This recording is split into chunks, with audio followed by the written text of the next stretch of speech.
Well, thanks for visiting us this morning at ktalnews.com as well as your Weather Authority app. I'm meteorologist Josh Marces, and this is your Tuesday morning forecast update. I think I can officially welcome everybody to the fall season here today. It is going to be a chilly day for us, not only going to see highs in the 60s this afternoon, but we are going to have a breezy north wind, which will likely, even this afternoon, keep it feeling like it's in the 50s, so make sure you have the jacket. Something with long sleeves this morning will be a little colder than what we're accustomed to, and that chill will continue tonight. We actually have a freeze warning in effect for all counties and parishes. That will be from 1 a.m. to 9 a.m. Wednesday, so later tonight and early tomorrow morning. Likely going to see most locations to near freezing tonight, and this would be one of the earliest freezes on record here, so I know a lot of you still have gardens, plants out on the patio that probably need to be covered up. Make some preparations to do that today, as we will likely see that freeze for maybe a few hours tonight. I'll show you those temperatures in just a moment, but it's pretty cold this morning as well.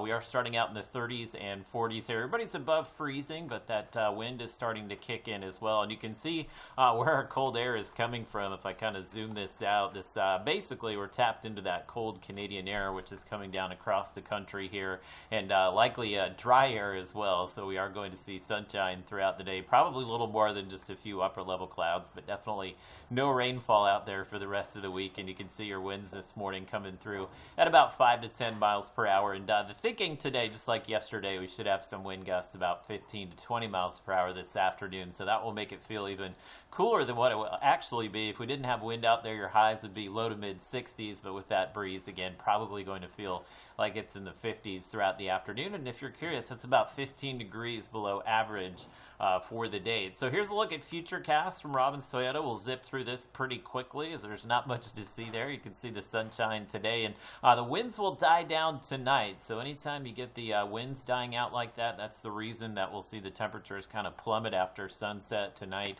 And look at the numbers. There's the freeze warning, and again, 32 is freezing, and we should see most locations near or just below 32 degrees tonight. In fact, could even be some 20s north of I-30. So again, don't forget to cover up those plants. Bring the pets inside tonight, and the other P is pipes that you need to protect as well. So if you do have some exposed pipes, try to cover those up today. So look at your average first freeze. This is way early in the year to see this, but we typically see our first freeze in Shreveport on November 18th. So the freeze tonight, if it does occur, would be about a month early, and this would be one of the earliest freezes on record for us. You can see the average first freeze in Texarkana, also mid-November. And look at Futurecast as we go tonight into tomorrow morning, and that kind of does bear out the temperatures that we were showing you on the other map as well. A computer model is also seeing that it will likely be in the 20s and low 30s tonight. So this will likely be the only night that most of us see a freeze. There are some locations in the northern Arklatex that may be near freezing again Thursday morning, but Thursday starts our warming trend. We'll be back into the 70s, and should be enjoyable weather through the weekend, as we'll be in the 80s. And the humidity will build in this weekend ahead of a cold front coming early next week, so it looks like next Monday and Tuesday, pretty good chance that will be our next front, as well as our next chance for rain.